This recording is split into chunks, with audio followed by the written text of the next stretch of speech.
You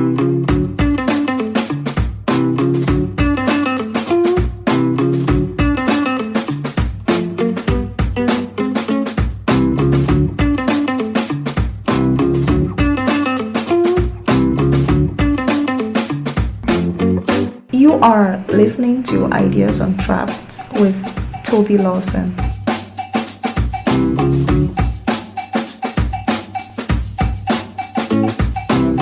Welcome to another episode of Ideas Untrapped podcast. I am your host, Toby Lawson.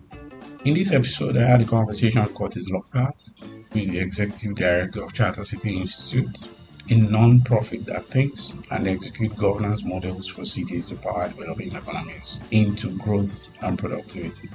Our conversation started with an update on the concept of charter cities and how they differ from traditional models like special economic zones, particularly in the context of economic development. Kurtis describes charter cities as new cities with distinct governance models derived to drive sustained economic growth and alleviate poverty, primarily in lower middle income countries. The conversation addresses the concerns about charter cities being enclaves for the wealthy. Kurtis highlights the importance of political buy-in and stability, acknowledging the challenges of expropriation and policy consistency across different political regimes.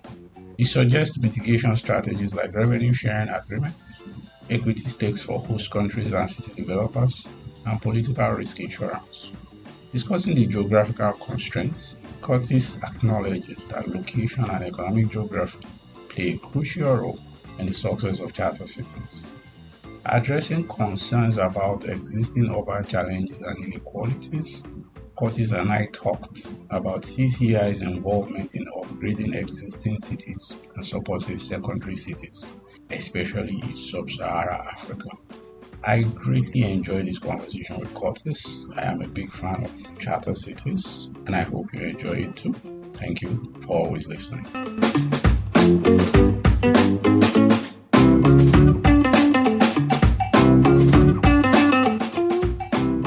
Welcome to Ideas Untrapped. It's fantastic to talk to you, Kurtis. I've been wanting to do this for a long time.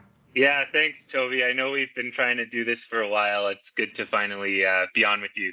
So let's start from the absolute basics. I'm trying not to get carried away because charter cities are something that sort of excites me as well. I should also say it annoys me, possibly in equal measure. So I'll try not to get carried away. But if you can just give me an elevator pitch, so to speak, but I mean, you can go as long as you want.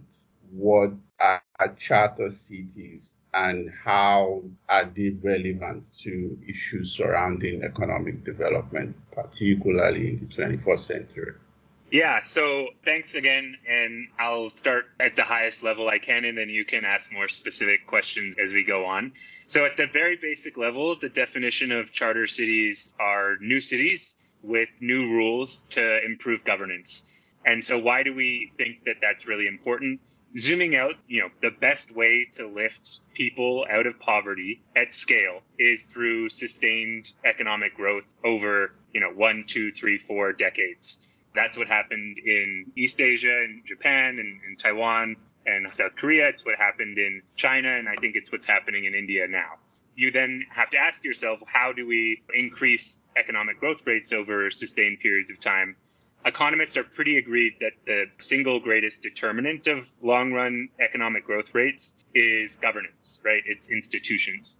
And the problem with governance and institutions and getting good governance is many countries, especially across the global south, lower middle income countries, are, you could say, stuck in poor governance traps.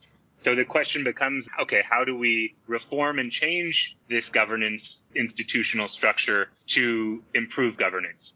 It's really hard to do that, it turns out, at the national level. And so we see charter cities as a mechanism, a localized mechanism in a concentrated geographic area where there are no incumbent or entrenched special interests in that localized area.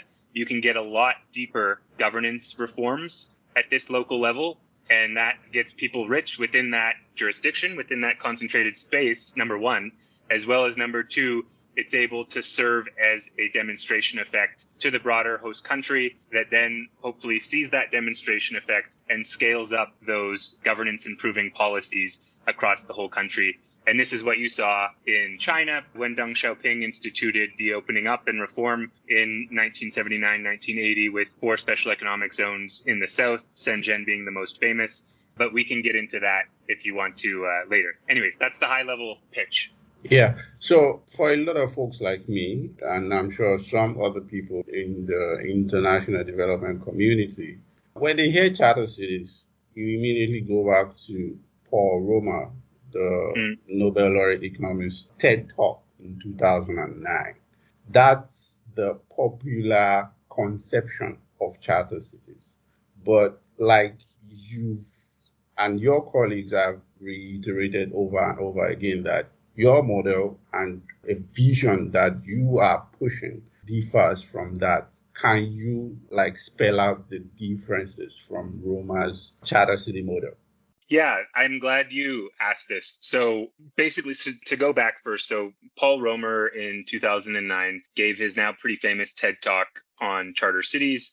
And he basically proposed that a high-income, well-governed country like a Canada come into a low-income, poorly governed country. His example was a Honduras. Honduras would then cede a city-scale chunk of land to Canada. Canada would then, quote unquote, import its good institutions into that city-scale chunk of land. And therefore, that better governance within that concentrated piece of land would crowd in investment. It would spur business formation, job creation, and sustained economic growth. That's the very high level Romer model. And we can call that the guarantor model, right? Canada as the foreign guarantor. CCI's model is different. We advocate for a public-private partnership between a host country and an urban developer, a city developer. So we don't think, number one, Romer's foreign guarantor model is either feasible or, number two, very desirable. Why isn't it feasible? I think you saw in the feedback in the response to Romer's TED Talk, it smacked a lot of people, this foreign guarantor model smacked a lot of people as a form of neocolonialism.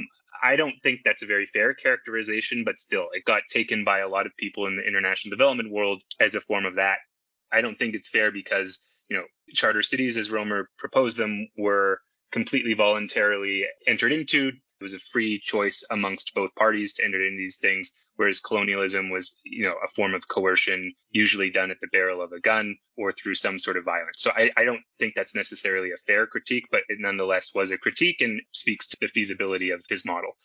I don't think it's desirable, number two, because I think a lot of the process of institution building needs to involve the host country in the institution building. And I think when you have a foreign guarantor like a Canada just stepping in and bringing in their institutions without involving or partnering with the host country, that kind of cuts off the learning and the muscle building that needs to happen in order for the host country to develop itself more broadly. So we propose this public-private partnership because we think it's a lot more feasible, number one, right? Especially if you're partnering as a host country with a domestic urban developer that knows the context and whatnot. And then number two, we think it's sustainable because developers, they have an incentive to maximize land values over time. That's how they make their profits. How do developers maximize land values?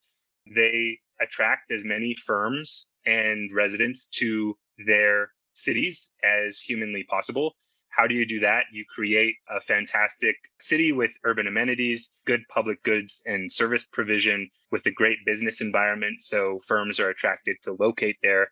So we think it aligns incentives in that way and also has a mechanism to be financially self-sustaining over time through the profit motive. So that's why we think our kind of PPP approach is both kind of more tractable and more desirable over time. Okay, so another key distinction I'd like you to make before we go on is usually when we talk about charter cities, special economic zones come up a lot. Is there a particular distinction between a charter city and a special economic zones or multiple variations of SEZs like export processing zones, free trade zones, and the likes? Yeah, so this is a great question. So really, CCI's version of charter cities, this PPP model, is what we can call the next generation of special economic zones. So a lot of special economic zones are restricted to what sectors can operate and get incentives in that zone. So there are textile zones, or there are, manufacturing zones or high tech zones, et cetera. And then oftentimes these special economic zones are like small in scale. So they can be limited to like smaller industrial parks where you don't really get the agglomeration benefits that come with bigger sized urban agglomerations in cities. So the big differentiators between a charter city and special economic zones are around those two things. So charter cities would be mixed use developments. So it's not just industrial uses that are able to operate in the city, but also commercial uses and, really importantly, residential uses, right? Because then you have people not just moving and commuting to a charter city for 9 to 5, and then they all pile out of the charter city and leave it vacant overnight until the next workday, like most special economic zones. Instead, these cities are places where people not just work, but play and live as well. So you're generating those agglomeration effects that economists hold so dear. Second is size, right? I mentioned zones are often restricted and become like small industrial parks or export processing zones around kind of ports. Charter cities are city scale developments, right? And so the big one we use here is Shenzhen was technically called a special economic zone, but it's really a proto charter city because it was 326 square kilometers, the zone. And this is what we're talking about when we're talking about city scale, and you're able to get a lot more co-location of firms and people spillovers from that, and then the positive effects of agglomeration spin out from there. And then the third really important differentiator is decentralized or devolved powers to the charter city, right? A lot of the times when a zone have and are empowered to operate via a special economic zone piece of legislation at the national level, and when they figure out at the zone level that, okay, we got some of the provisions in this legislation wrong, we need to amend this legislation. In order to amend it, they got to go to higher tiers of government, like the state level or the national level, and like negotiate and barter with the parliament for months or sometimes years to get these changes passed. And you and I know that that really stifles business dynamism, that slows down an ability of a zone to adapt.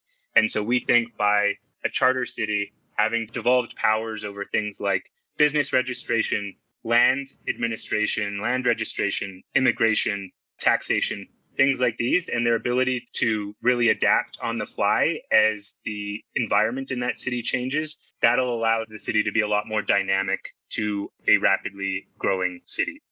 I know recently there was a Wired profile about the project you're working on in Nigeria.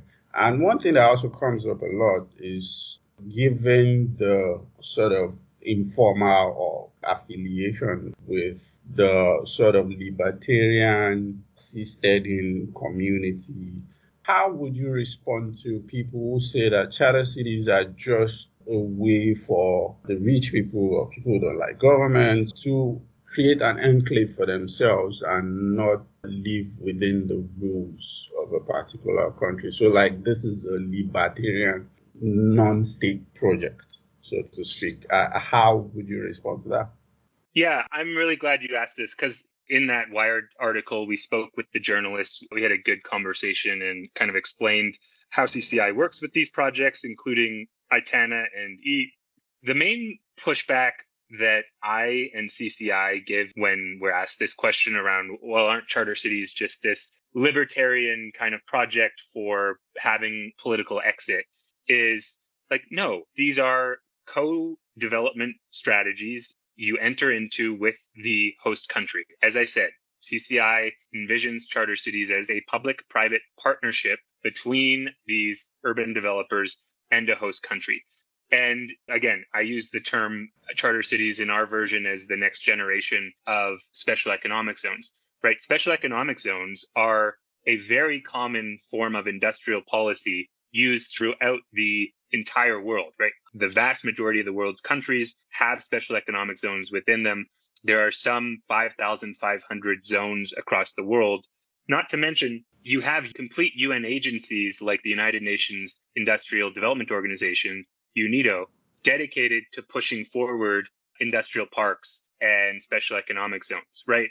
And the UN is like, it's the main upholder of sovereignty and sovereign nation states across the globe. I don't think the UN would be involved in any like subverting these nation states projects as kind of that Wired piece suggested.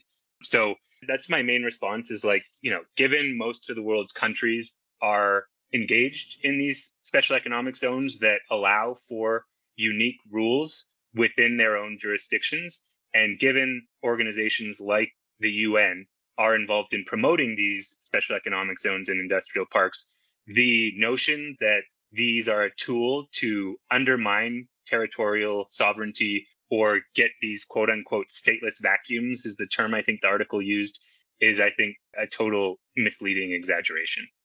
So, but again, I'm trying to look at the nuances here because taking a broad view and a sort of micro view at the same time, you've had circumstances or situations where even within the legitimacy of a sovereign state and a national government, a certain class of people who can't find ways to, create a different space for themselves where they don't have to experience dysfunctions, they don't have to interact with much of what is wrong or bad about the state itself. So how does charter cities, at least your model and your vision, sidestep some of these critique around, inequality, class differences, and things that regularly come up in especially low-income countries?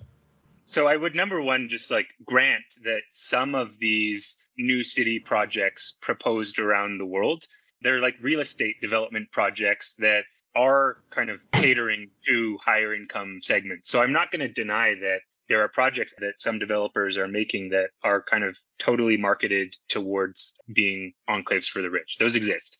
Those are not something that CCI cares about, right? Those are real estate projects. We're interested in these city developments. Our vision is to empower these new cities with better governance to lift tens of millions of people out of poverty. So if we're not having an impact on poverty alleviation and we're solely engaged with projects that only focus on the rich, we're not achieving our mission or our vision. I'll just put that out there. Now, on your inequality point, I view inequality as like kind of the Kuznets curve is talked about a lot in economics. I don't like to talk about the Kuznets curve because you lose people in the abstract. I think Albert Hirschman, who is an economist that wrote about voice and exit, he talked about this analogy of the highway, where he said inequality is a bit like being caught in a traffic jam on the highway. Once you're in the traffic jam and you see the other lane beside you start to go, even though you're still stopped, the fact that the other lane is moving means that the roadblock up ahead, whatever it is, has been removed and you'll likely be moving ahead soon as well. It's only when there's a huge delay such that, you see that other lane going and you guys still have to wait another 4, 5, 6 minutes that you start to get really frustrated and angry. So too with inequality and economic growth. If growth picks up but is only concentrated in, say, upper and upper middle income segments and is not fully broad-based, most people would prefer that to the situation of complete stagnation, right? At least some parts of the population are moving. That's good.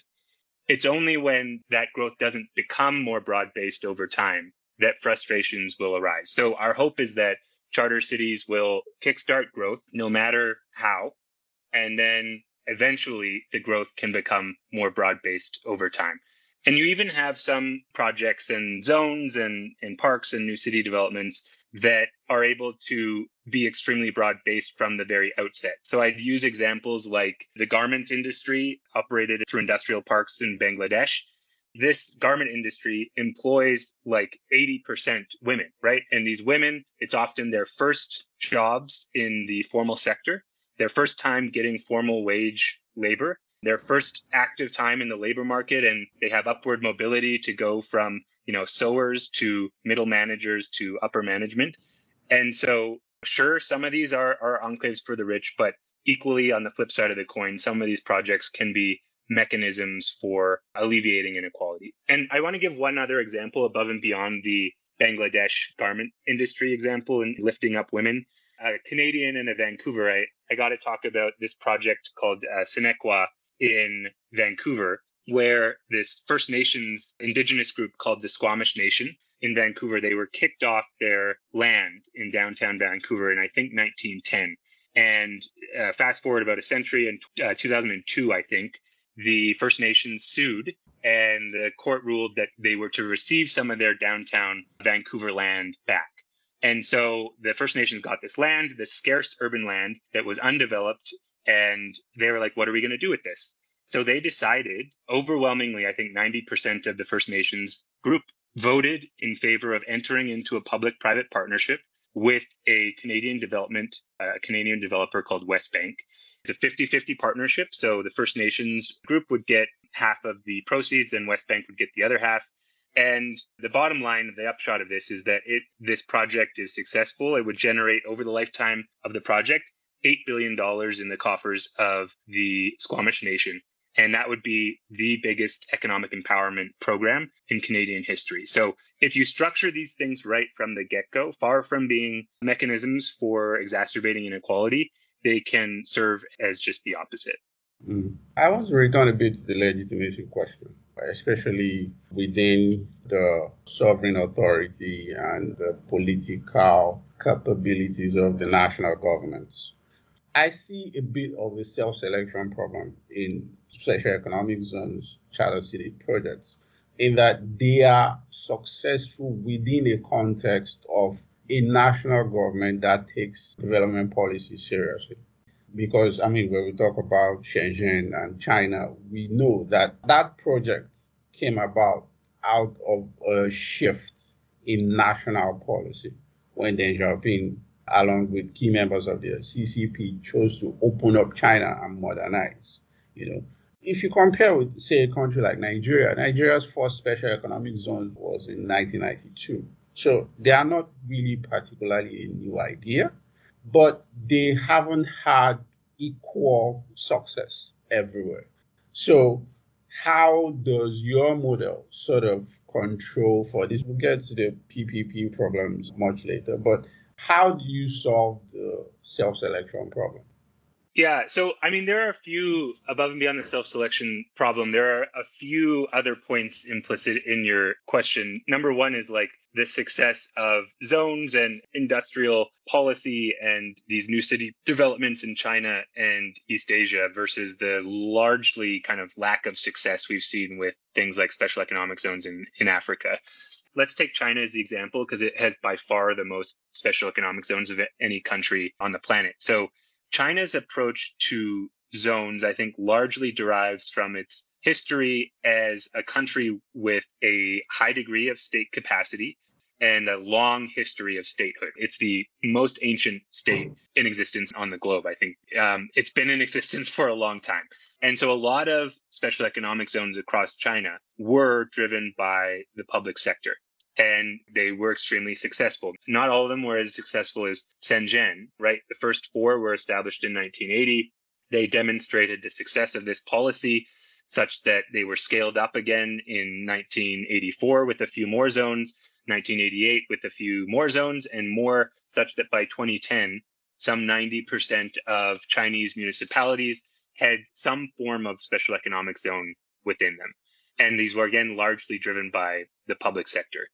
If we then go to Sub-Saharan Africa does not have the same history of statehood or the same level of state capacity as Africa, right? African states emerged kind of 60, 70 years ago in the independence era in the 50s and 60s mainly. And so we just don't have the same level or ability of the state to be driving forward these massive industrial policy projects as China did. So that's number one. I think the zones will be in a lot more and charter cities will be a lot more successful in sub-Saharan Africa if they are driven largely by the private sector or, as we say at CCI, through a public-private partnership. That's number one. Number two is like the location question, right? In China, special economic zones were paired very closely with urbanization, right? Shenzhen was 326 square kilometers of that city were declared a zone. Likewise, in the other initial 4 zones, those two things went hand in hand. Whereas in Africa, a lot of zones that are declared for whatever reason are declared in like the middle of nowhere. So they're not piggybacking off of existing labor markets in already existing cities. They're not piggybacking off of pre-existing infrastructure. So it's oftentimes really costly to build infrastructure completely from scratch in these complete greenfield sites. And so I would say those are the two key differences between why we saw success of these zones in East Asia and China, and we've seen largely a pretty lack of success across Africa with zones.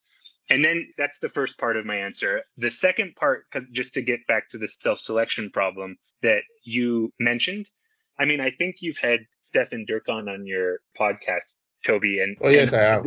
This gets back to his point that because we envision these not as a form of political exit, because CCI does not mess with sovereignty, these projects are, by definition, part of the broader host country. And so you do need a degree of political buying. To Stefan Durkheim's point, you need the political elites, a group of the political elites on board and backing these projects. And ideally, you have long time horizons as well. This is why, for example, we're operating in and have partnerships in the countries that we're working in. So Zambia, President Hichilema was just elected relatively recently. I think if he gets a second term, he'll have 9 more years in office. We're about to sign a partnership and engagement in Kenya, right? And Ruto was elected last August. So if he gets a second term, he'll have 10 more years. In Tanzania, President Hassan took over from the former president who died of COVID. And so she has 2 more years in his term, and then another 10 years if she gets a second term. So that's 12 years. And so we're in places, number one, where we have some political elites on board and bought into this. And number 2, we have long time horizons available to us. So that sort of gets into my point, right? Because yes, you may have buy-in for now, but there's also the question of consistency. I'm sure before Hichilema in Zambia, the previous guy was not excited, or I would say would not be excitable about a project like this. And what if someone that succeeds, Hichilema, says, oh, well, charter cities, they only take you so far. I have other priorities. Let's concentrate on the mineral sector, this and that. And then regulatory and bureaucratic barriers to this kind of project and making it work and making them inclusive start springing up. I'll give you a specific example. The Lekki Seaport in Lagos is usually celebrated as, like a win for this kind of big project, public-private partnerships. And I'll put up a link to that in the show notes. There was an interview by the CEO of one of the key participants in the project, the Tolerant Group, along with the Chinese investors. That basically, I'm paraphrasing, that basically said that his experience working with the government on this project left him deeply scarred, and he does not envision ever doing this kind of project again. So, exactly. So that's my point. Like, how do you get around the consistency issues, the succession issues, the things that come up in a context where development, economic growth in itself are also burdened by this same problem? So I guess that's my point.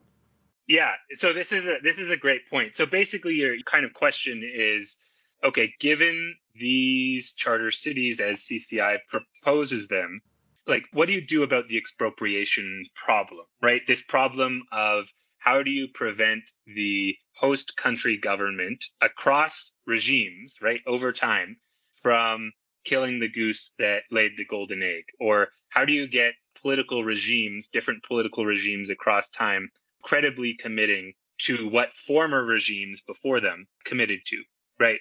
That's the biggest kind of question.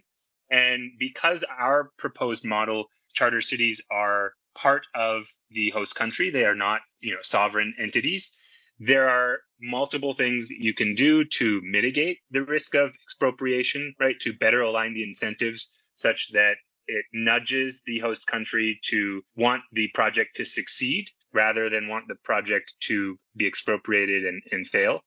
But at the end of the day, if the government is determined to expropriate and undermine this project, there's not much you can do. But I would argue that's the same thing for any type of project. If the sovereign government of a place is determined to have malaria bed net interventions fail, or the SEZs projects in Honduras were pretty much Romer's model of charter cities.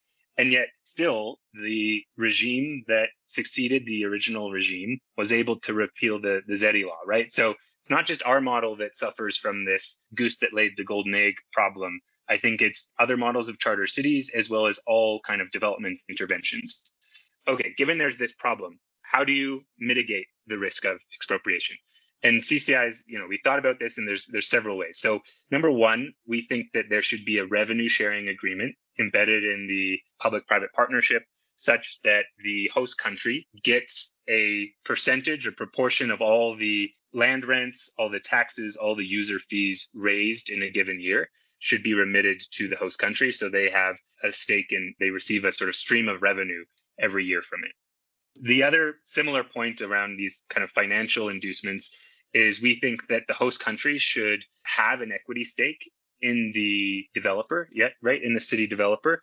That way, if the city developer is a success by creating a thriving city, the host country will have a significant financial windfall from that success as well. Other things that can be done, I know there's something called the New York Convention of 1958 that recognizes and then enforces arbitral awards. So, for example, if the developer is expropriated in year 8 or 9 by the host country, it's then able to go and sue in arbitration for compensation for those seized assets and then have those assets enforced overseas. So this convention is basically a form of enforcement of international arbitration.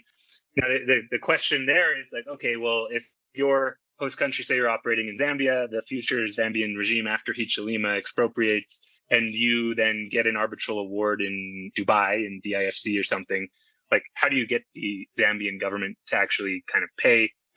One thing that you can do, it's called political risk insurance. So MIGA is under the MIGA, I forget what the acronym stands for, is under the World Bank Group. They have political risk insurance. That political risk insurance product says if an entity like this developer receives an arbitral award in international arbitration and the host country refuses to pay, we, the political risk insurer, will pay the amount of that arbitral award quickly, right? So that the developer quickly recoups its costs. So that's one. Another thing that could be done is the developer could float its company on the stock exchange. And that way you get influential entities from the business sector, for example, investing in the developer. So entity like powerful domestic business constituencies like pension funds, if they are invested in the success of the developer, and they have significant influence and clout with the existing political regime, oftentimes supporting various parties and whatnot, you don't, as an incumbent politician, want to piss off these pension funds that are, helping you and your regime stay in place. And if the pension fund is invested in this development, then you don't want to jeopardize that development. There are a few other things you can do, but I've gone on long enough on these various ways. The main point here is you can do a lot of things to mitigate the risks, right? To adjust both benefits to the government of hosting and having a thriving charter cities and increase the costs of expropriating that charter city in such a way to skew the development such that the government buys into it over the long term.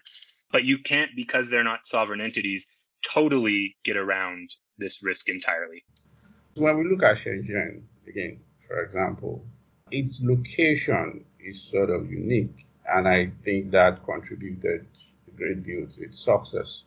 The proximity to Hong Kong, and particularly the fact that it's a place that had a lot of potential to do better had it not been deliberately held back, if I can use that phrase, by the security concerns of the Mao government and so many other things. Because as a matter of fact, when the original plan was proposed for Shenzhen, the Bao'an's county government already had a plan on building out the city, of populating the city, the industrial zone, and so many other things. But these are natural advantages that are not replicated everywhere, especially in Africa. You see so many places that are landlocked. If you take a place like Nigeria, most of the investment would likely come to Lagos, being the economic nerve of the country and the only city that has the functional port. So is charter cities also implicitly limited by the locational advantages or disadvantages of the host country? By economic geography, basically. I mean, I'll give a pretty short answer here. I think, undeniably, yes. Like if you picture like a spectrum or a distribution of unsuccessful to like hugely Shenzhen levels of success on the other side of the spectrum, geography kind of limits that distribution, right? Based on, things like proximity to international trade routes. For example, I'm pretty bullish on East Africa for this reason. It's on the Indian Ocean. I think India, South Asia, Southeast Asia, these are rising regions in the next few decades. And so proximity to that bodes well for charter cities established on the coast in East Africa. Things like, locationally, are you piggybacking off of pre-existing cities? Are you kind of on the outskirts of a Dar es Salaam or a Mombasa or a Lagos or a Port Harcourt, right? The reason being, and I alluded to this earlier, it costs a lot to build infrastructure, especially in the middle of nowhere in Africa. If you can instead locate on the edges, on the extension of a fast growing pre-existing city, you get to piggyback off of their roads, their other modes of public transit that they've already built. So you lower your unit infrastructure costs. And number two, you get to piggyback off of their labor market, right? And in places like Nairobi and Lagos, they're known for having, amongst African cities, like very highly skilled constituencies of people. So to the extent that you create this new thriving dynamic charter city that is a space where talented people are attracted and entrepreneurs see a lot of opportunity, it's a lot easier for highly talented, highly skilled individual from Lagos to go move to a city that's on the outskirts of Lagos than, in the middle of nowhere in Nigeria somewhere. So my short answer to your question, Toby, is like absolutely these projects are constrained by geography. It's not the sole determining factor. There are places, I would consider Abuja a pretty successful new city, and it's not on a port or seemingly has many other geographic advantages other than being a strategic spot between Nigeria's north and Nigeria's south. But it is a significant factor in ultimate success. I disagree on Abuja, but I will save that for another day. So I guess my final question to you would be, so I know that embedded in... Toby, can I add to my last, I'll just add a little something to my last answer too. Yeah, sure. I want to say, like, geography, contrary to, a lot of people's opinion on it, I don't think it's this static factor. Geographical advantage can change given changing technology and changing transportation networks across time. And we've seen this in history. For example, when in the 1800s, the Erie Canal connected New York City to Lake Erie, right? That new canal, that new mode of transportation created and resulted in the rapid growth of a bunch of Midwestern and Western cities. So Buffalo was at the other end. It was created as a direct result of the Erie Canal, but also Detroit, right? Chicago, St. Louis. You could even say New Orleans, right? Because it was at the end of the Mississippi that created this huge water arc from New Orleans to New York City. And so I'll just say, analogous to the Erie Canal, a comparable big infrastructure building project that could result in a bunch of new cities becoming much more viable as a result of changing the geographical advantage of these urban agglomerations is the Belt and Road Initiative, right? You have a bunch of large infrastructure projects and ports and highways and all these things being built. And that means that at the nodes of this new infrastructure, it's a lot more viable for some new cities to sprout up. And we're actually seeing this across Central Asia, the Middle East, and to a lesser extent, Africa. I think you sort of got into my next question with that answer, which is what's the intersection, or should I say affiliation, of CCI as an institution and the model of charter cities generally that you're pushing with this new network state type of digital city enthusiasm that is sort of everywhere, that's sort of driven by technology, driven by virtuality and the likes? Is there an intersection with your vision of new cities? So there are a couple things. So first, the big differentiator is CCI. Our focus is poverty alleviation, right? So we're focused on low and lower middle income countries. And oftentimes these countries are far away from the technological frontier. So we're focused more on catch-up growth, right? Which is very substantively different than growth at the technological frontier. And so I would say the network state people, a lot of them come from cryptocurrency and tech in San Francisco. And so they're focused on pushing the technological frontier and the frontier of innovative governance. And we're focused on catch-up growth. So that's number one, distinction number one. And I guess commentary number two is kind of my thoughts on the viability of network states. I tend to think that, this has been tried in the past, basically using, not online communities, but like the kind of analogous concept to an online community before the internet was, shared values over a large number of human beings, right? Not necessarily territorially connected human beings. And there have been a few moments in history when leaders have tried to channel those shared values and relocate large numbers of people in the physical world that share those values, which is basically the network state concept, right? That was tried, for example, in the US.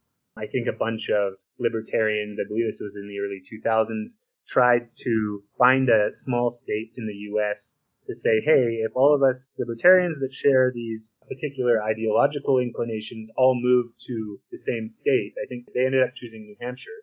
They said, okay, let's all make an oath to move, 10 years from now. And if we do so, we'll then be the majority in New Hampshire because it's a pretty small state. Therefore, we'll be elected to powers of government and we can kind of control policy and swing it in our sort of direction.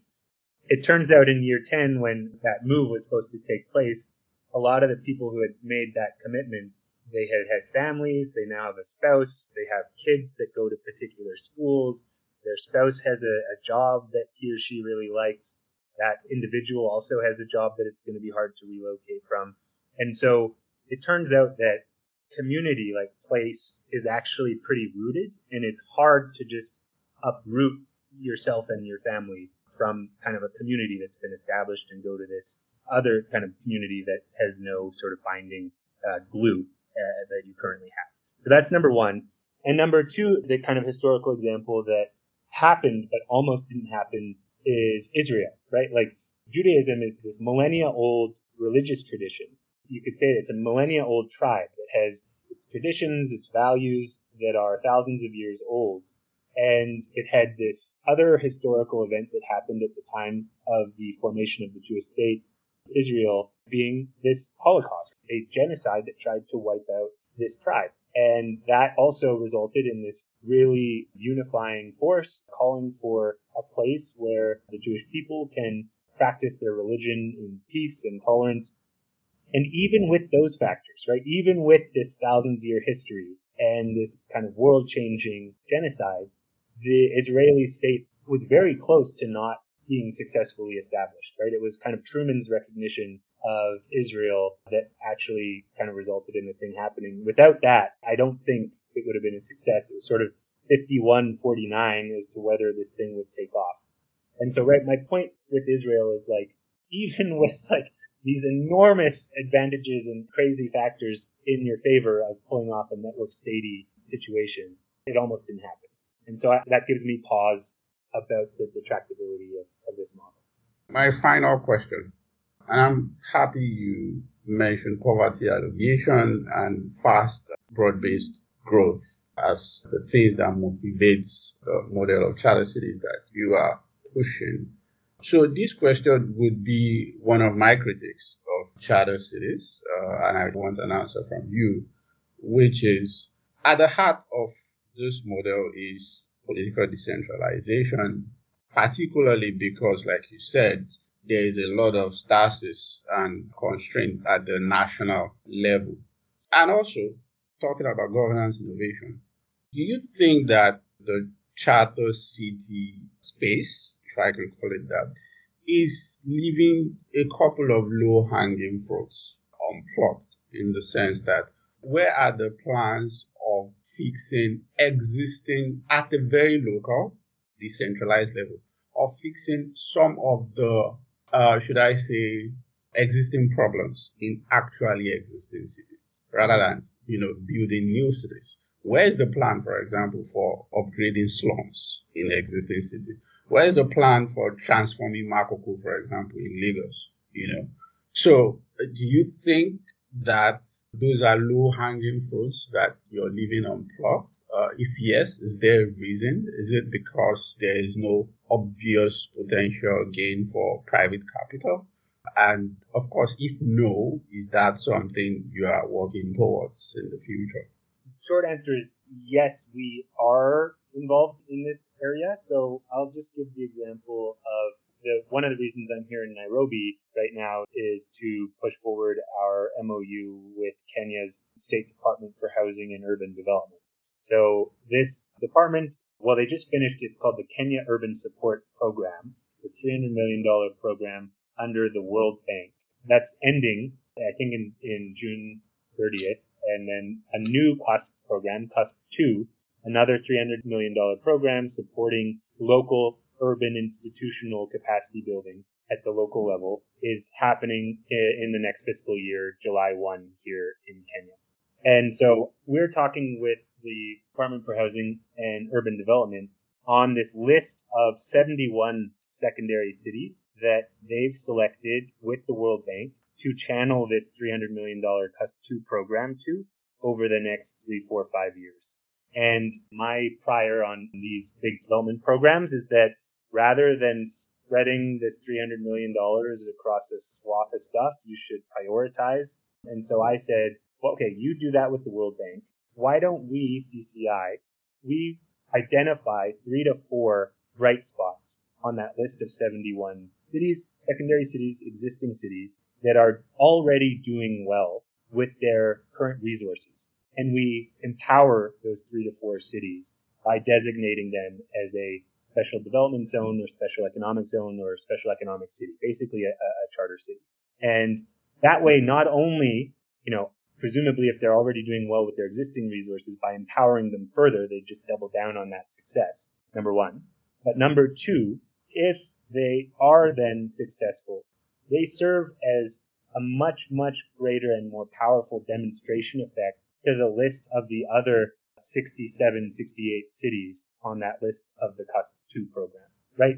If I'm a mayor in Kenya, my neighboring mayor, if they are one of these 3 to 4 bright spots and I see them and they're doing amazing stuff, that's way more influential to me and shows me that it's like very, very possible to do this because my neighbor's doing it than like some world banker coming in for a couple weeks and giving a workshop, right?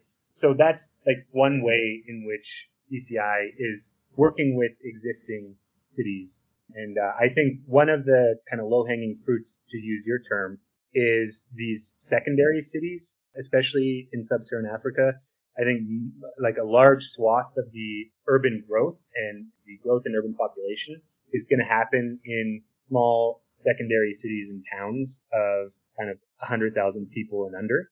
And I think the most of the oxygen in the room, whether that's time, attention, funding, gets sucked up by these mega cities of Lagos and Kinshasa and Nairobi and Joburg. But a lot of these secondary cities have, number one, less capacity than these mega cities and are going to see growth rates that oftentimes surpass the rates of growth of these megacities at 4, 5, 6% per year. And so focusing there could be hugely impactful. Plus, I'll just say, Shenzhen, at the time it was designated a special economic zone in 1980, had a population of between 100 and 300,000 people. So by all intents and purposes, it was a secondary city at the time of its initial takeoff. And so you could consider what I just outlined an analogous situation. Okay. I hope to see that work out. Thank you very much, Kurtis. It's been fantastic talking to you. It's been an amazing hour. Thank you very much. Likewise, Toby, thanks so much for having me, and I'm glad we finally got to schedule this. Thanks so much. If you haven't done so already, you can subscribe to the show on any of your favorite podcast vendors. That may be Apple Podcast, Google Podcast, Stitcher, Spotify, or any of the rest. Don't forget to rate us on your platform. It helps others find the show. Or you can just listen or download on our website, www.ideasontrapped.com.